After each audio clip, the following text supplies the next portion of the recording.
progress. Over to you, Graham. Thanks very much. Well, thanks for inviting me, and what a time to meet. The attack on Iran from Israel and now the US are further acts in the plans of the West for regional domination. What you do is you identify the obstacles, Iraq, Libya, Syria, Lebanon, and Iran, and remove their regimes or take their land or degrade their military power or all three. Now, most of these states were and are under appalling dictators, no doubt. Saddam, Gaddafi, Assad, with only the theocratic state of Iran to go. So, a question for the left. If these regimes are or were so awful, why not support regime change? Now, this war is about control, domination of the region, more than just Iran's nuclear capacity, though it is that too. But even US intelligence has admitted an Iran nuclear bomb is years away. That doesn't stop Netanyahu, who as early as 1992 was claiming that an Iran nuclear bomb was imminent.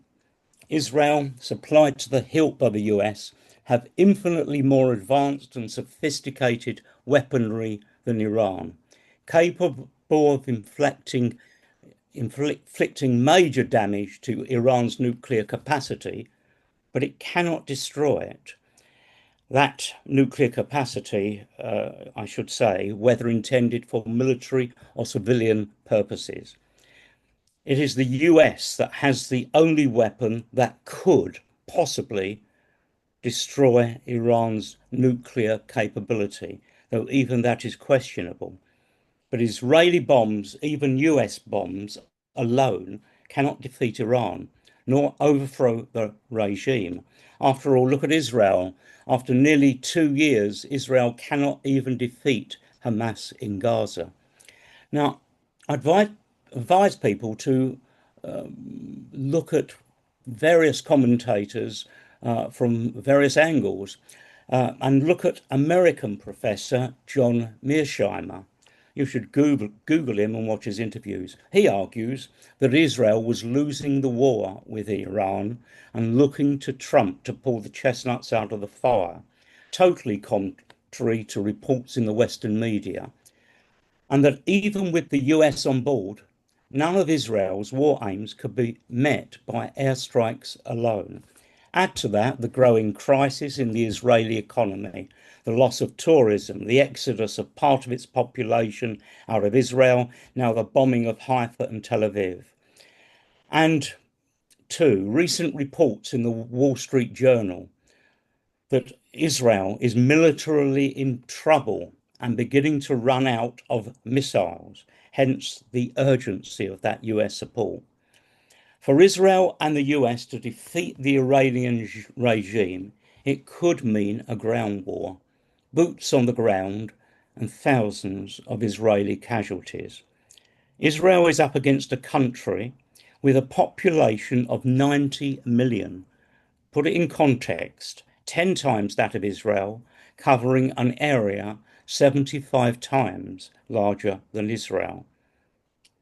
It could, of course, be even worse than regime change imposed by the West.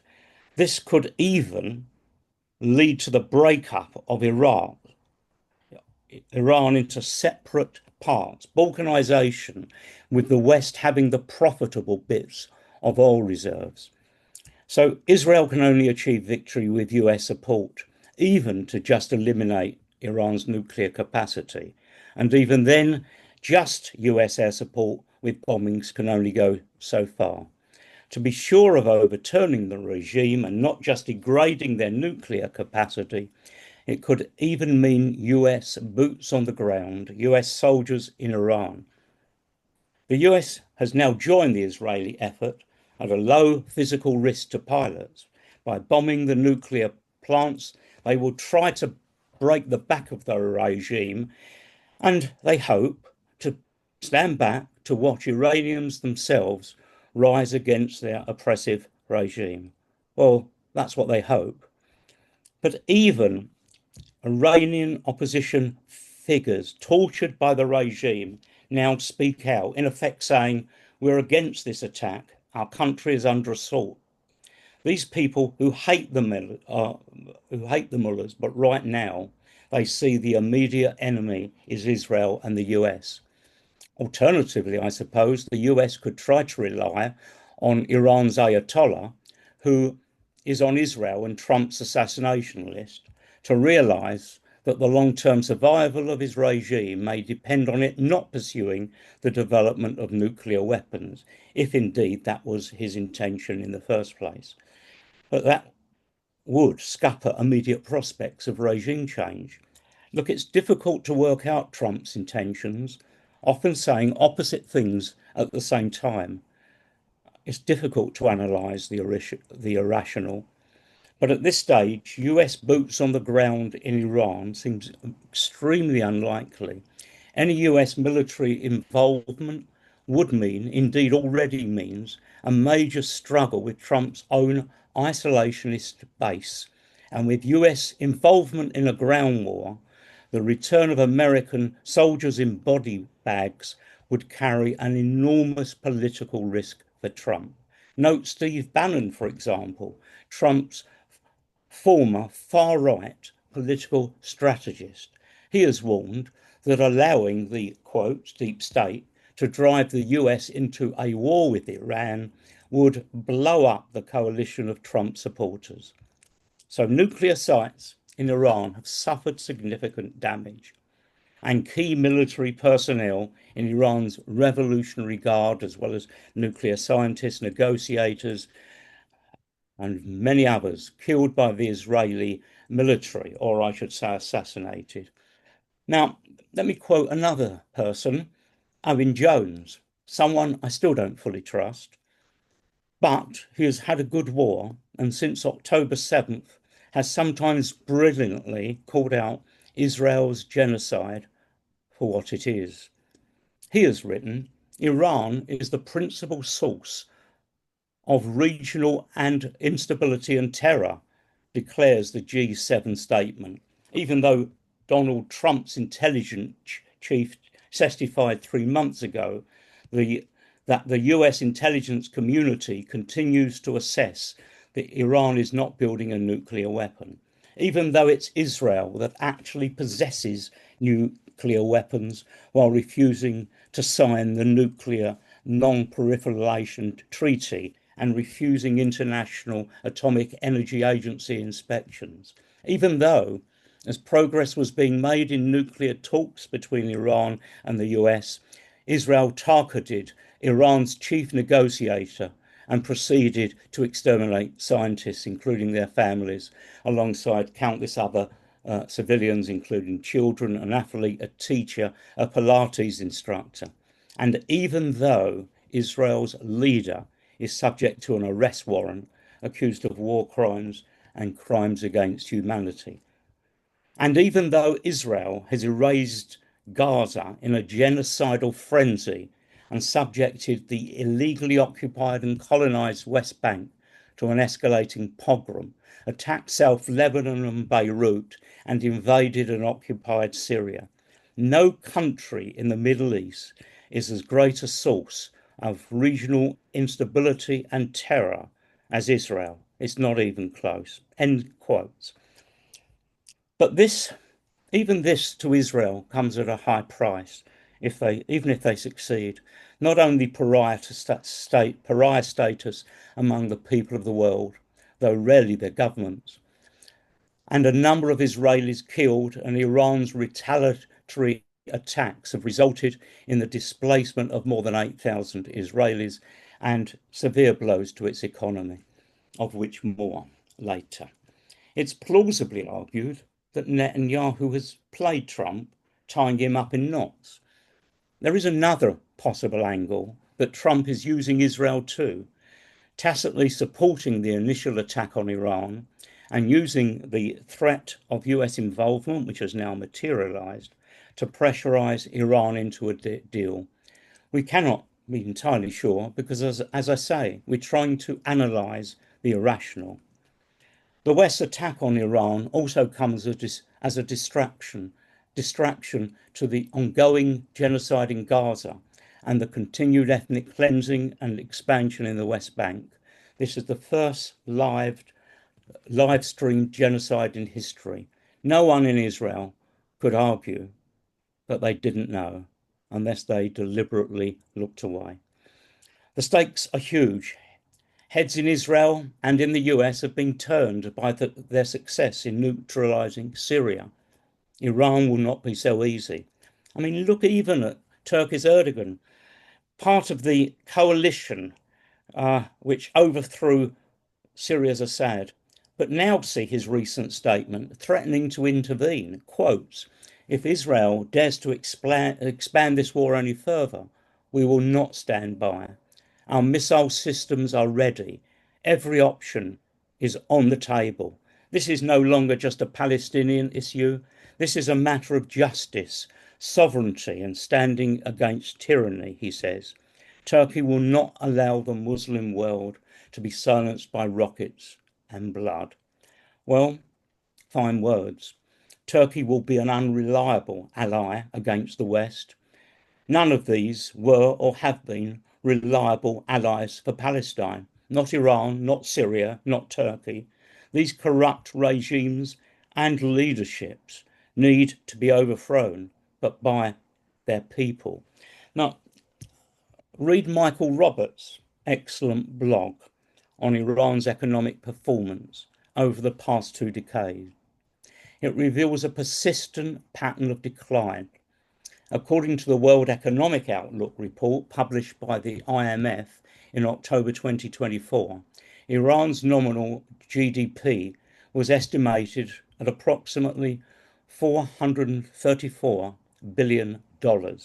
Given a population of nearly 90 million, per capita income is very low, 117th in the world. Annual inflation currently around 40%, with soaring food prices and shortages of basic necessities. Approximately 33% of Iranians living below the official poverty line. Youth unemployment rate nearly 20%, half of men aged 25 to 40 being unemployed and not actively seeking work. In the last year, in a country with a wealth of fossil fuel reserves, Iran has faced a severe economic crisis with an electricity shortfall of 50% of its total generation capacity, resulting in production losses estimated at 30 to 40%. The depletion of water resources has meant that major dam reservoirs supplying Tehran have reached critically low levels at just 7% of full capacity.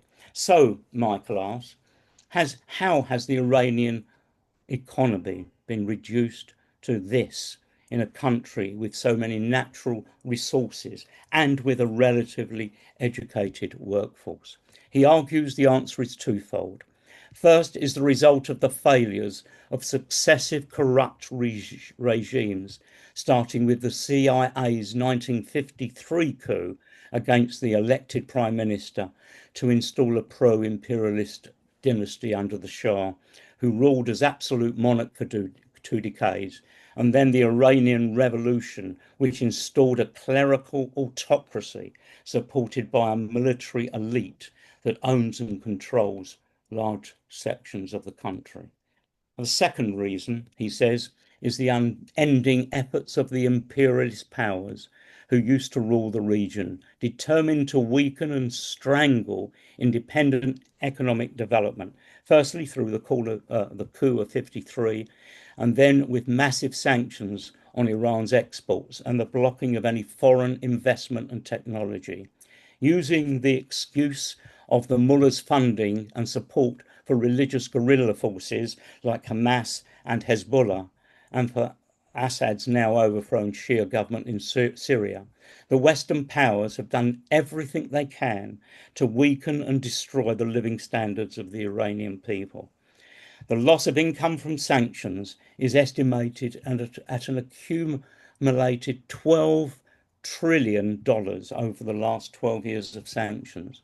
Now Israel and the West seek to destroy the government cities and infrastructure of the country and install regime change from above.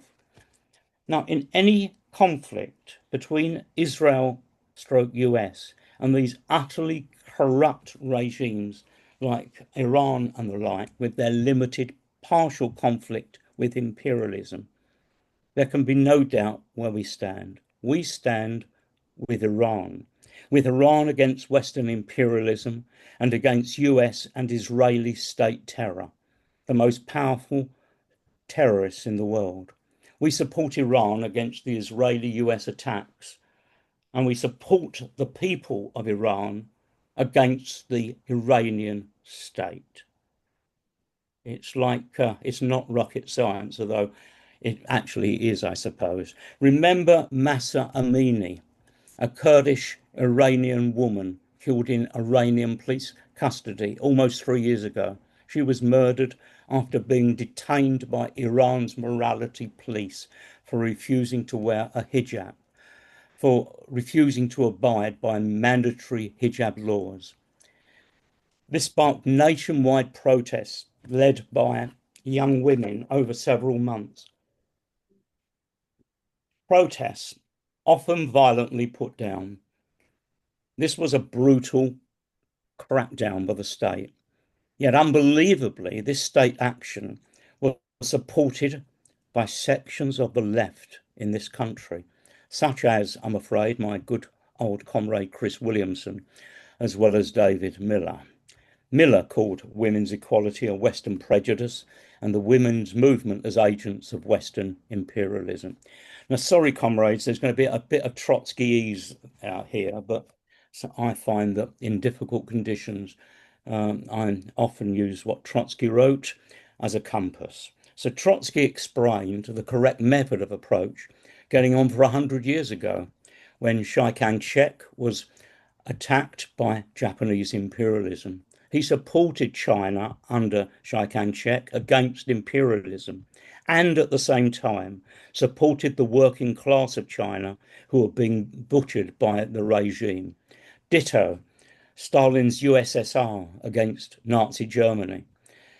Here there are shadows of the Stalin's show trials. Trotsky, called a fascist, shadows of the 1956 Hungarian Revolution, dubbed a fascist movement by the Stalinists, or Ho Chi Minh, who violently attacked the Trotskyist opposition in Vietnam, murdering and imprisoning them. But did we support Vietnam against US imperialism? Of course we did, while giving no political support to the regime. Comrades, read Trotsky's Learn to Think, a friendly suggestion to certain ultra-leftists. A bit of a catchy title, I think. I quote, "The policy of the proletariat is not at all automatically derived from the policy of the bourgeoisie, only bearing only the opposite sign. This would make every sectarian a master strategist." So do we support regime change in Iran and elsewhere? Yes, we are socialists, we're revolutionaries. Of course we support regime change, but from below by the socialist and democratic forces. We now need to carry two different thoughts in our head at the same time, or to walk and chew gum, as we used to say about President Ford in the 70s. So we support the people of Iran fighting for democracy against the theocratic dictatorship. And we support the Iranian people and the Iranian state against the attacks of US imperialism. It's a bit obvious. Why do some comrades find that so hard? Thank you, comrades. Okay, I'm going to end the recording now, if I can find the end recording button.